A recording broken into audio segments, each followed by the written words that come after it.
Welcome back, everybody. Just Mike here. Anyway, today we have a Seth Thomas banjo clock to work on. Actually, there's not too much I'm going to be doing to this one. The case has been kind of maybe thrown around a little bit and scratched, so I have a scratch cover I'm going to put over it. And after that dries, I'll go ahead and wax this clock.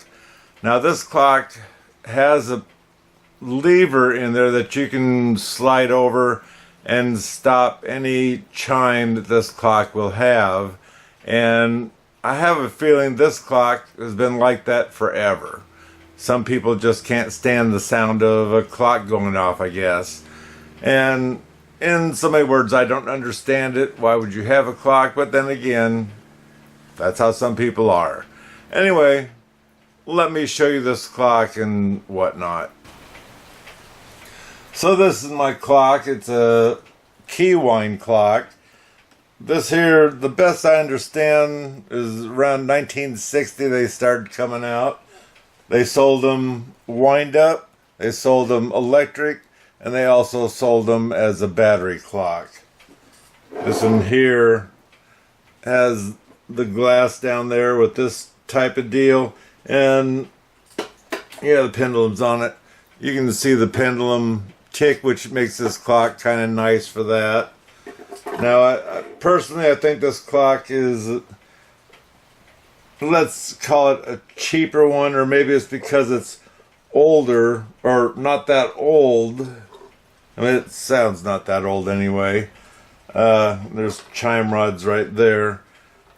Anyway, the back to get the movement out is actually pretty easy, because there's a metal plate back there that you can unscrew, take off, compared to what I'd consider your more valuable ones that the back is nailed on.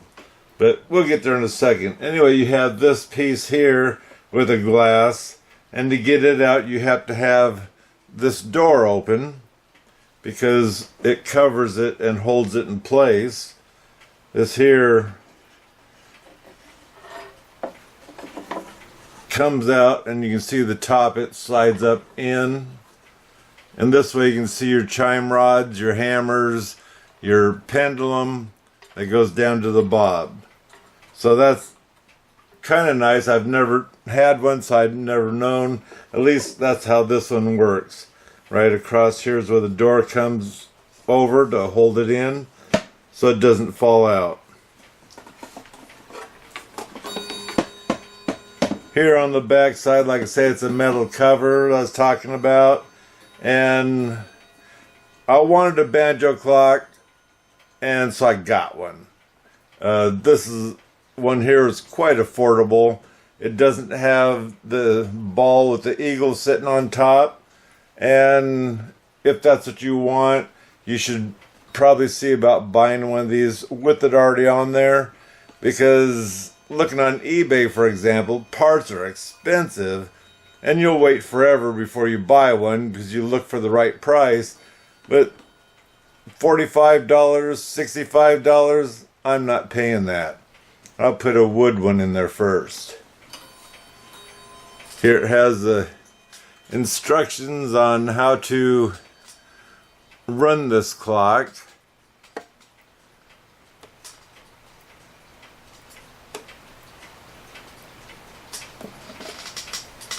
And so what we're going to do is we're going to go ahead and take the back off. Now, I've already taken the back off and the face off just to see what was wrong with the clock, because I wasn't really ready to start recording, I guess we'll say. So I put it all back together. But on this movement, or this clock, you can take the back off. When it's time for oiling, you can actually oil it with it in place. That's the same with the front. You can open up the front, take the hands off. It's got these screws right here you can take off, and the plate comes off, and then there'll be two more screws if you want to take the bezel out also. But this way, again, you can oil all the pivots and not have to actually remove the movement. So in a way, that makes this clock nice. Now what was wrong with this clock, because they didn't allow the clock to gong because they didn't evidently like the noise of it, the gong side, I want to call it, froze up. Now when I say froze up, it did run, but the hammers wouldn't move once I released them. And let's look in here and see if I can show you that part.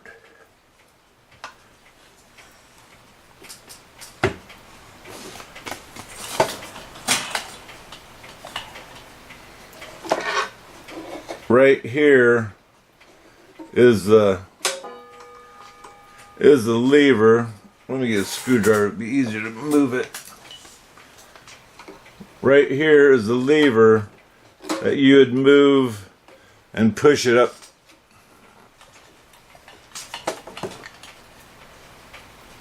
You'd move and push it up the hammers so that way they won't move. And that's how this clock probably spent its whole life.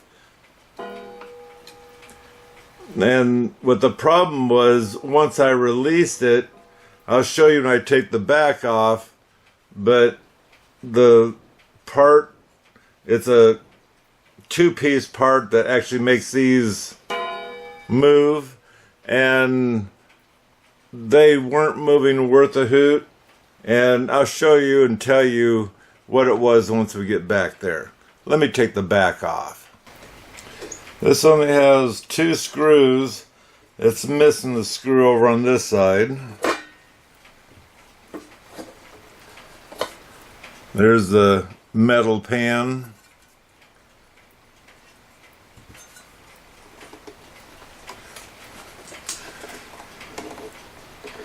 Made in Germany for Seth Thomas clocks. I'm going to guess this here is a patent number A205-001, and below it does say 6006, I do believe.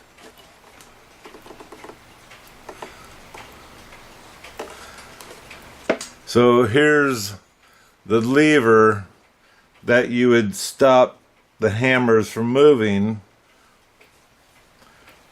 Right here is the part that the problem was.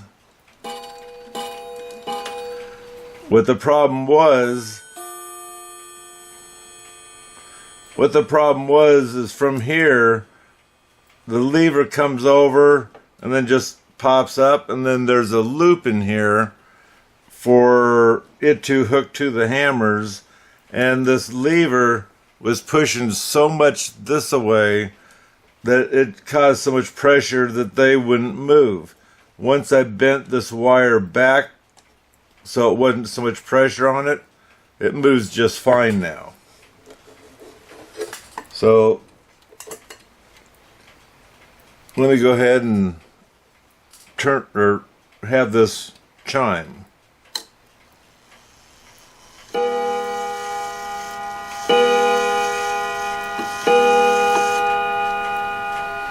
So it chimes very nicely now. And like I say, I did take this back off. I oiled everything in here that I could oil, which there's not that many pivots. And then on the front as well, I did the same thing. So this door, the frame is cracked open, so I'm going to go ahead and glue that together. And then I'm going to wax this whole thing after I use my antique Old English scratch cover. In fact, I think I'll use this first because I'm not going to put any stain or anything down inside that crack. And as you can see on this piece, it was heavily scratched. And would like to see if we can get rid of that.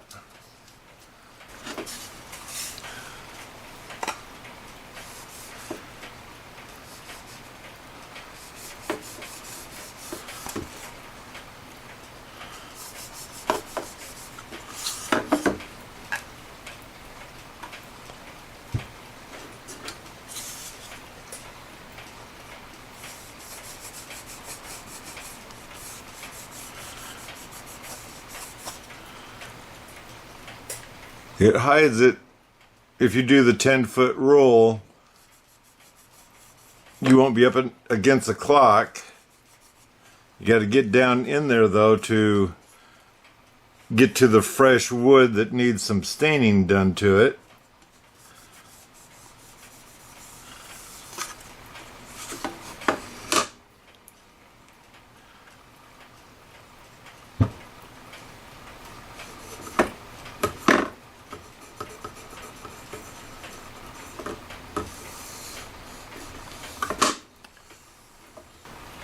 This clock I'm noticing it's not taken as well, and that might be because of the finish. It's scratched, but it's not clear down to the wood, even though it penetrated or indented the wood. For a while I'm waiting for that to set so I can remove the clamps. I have this pendulum. GW left this pendulum in there, and it's all bent up. This is really bent where you adjust the bob up and down because it was just left beating around the case. I'd say 90% of the time when they wrap things up, they don't care. They just throw it in the box, put some bubble wrap on it, and send her out. So anyway, this here is all scratched up. It could have happened when the original owner had it. I don't know. But I'm going to go ahead and try some Mother's, what do they call that? Mother's mag and polish. Here. It's Mother's brand mag and aluminum polish. This seems to work really good. If you have a heavy finish on here, like let's say lacquer, it doesn't like going through it, but there's a chance that this might just be on the skin surface, so you can see how bad it is. Let me try polishing this up and get it looking better than what it is right now. So here it is, polished. With a close eye, you can still see scratches in it, but it's nothing like what it was. And for sitting in the clock, it's just going to be catching the light as it's ticking back and forth, and that's what I want.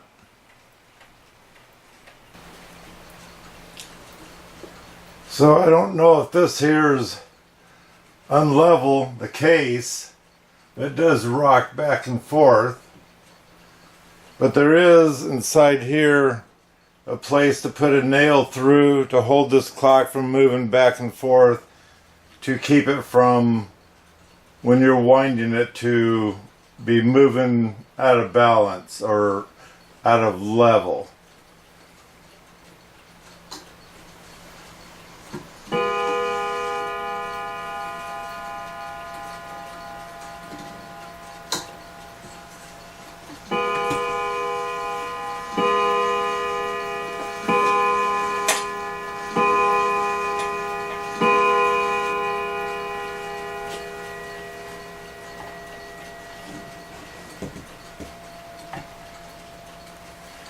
Right back there's the hole. Right there's the hole to put the nail through to keep the clock from moving back and forth when you're winding the clock. Again, it's very nice to have finally a banjo clock. I fake glued a gold round ball up on top, and it's better than nothing. And if I happen to find one for the right price, I'll get it.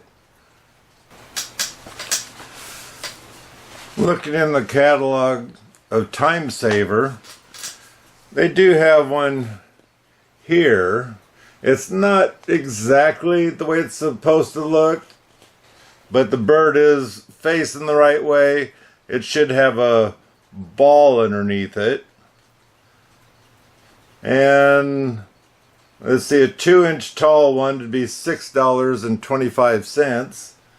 And the 2 3/4 inch tall one would be $8. I'd opt for the smaller one because it's not a very big, at least in the pictures, it doesn't look like it's a very big eagle in the catalog. So if I decide to just order that and call it good, that's not going to bother me that much, I guess. And this one here also, I do believe, has a screw end in it compared to a peg, but that shouldn't make too much difference either. Anyway, I hope you got something out of this. A quick fix on what was wrong with that clock. And like I say, I didn't mean to get excited, but I wanted to get it going because I wasn't done with another clock, and so I just kind of popped that in real quick for myself. Anyway, hope you enjoyed this video. Give me a thumbs up, I'd appreciate it. And don't forget to subscribe because it's free. And until next time, God bless.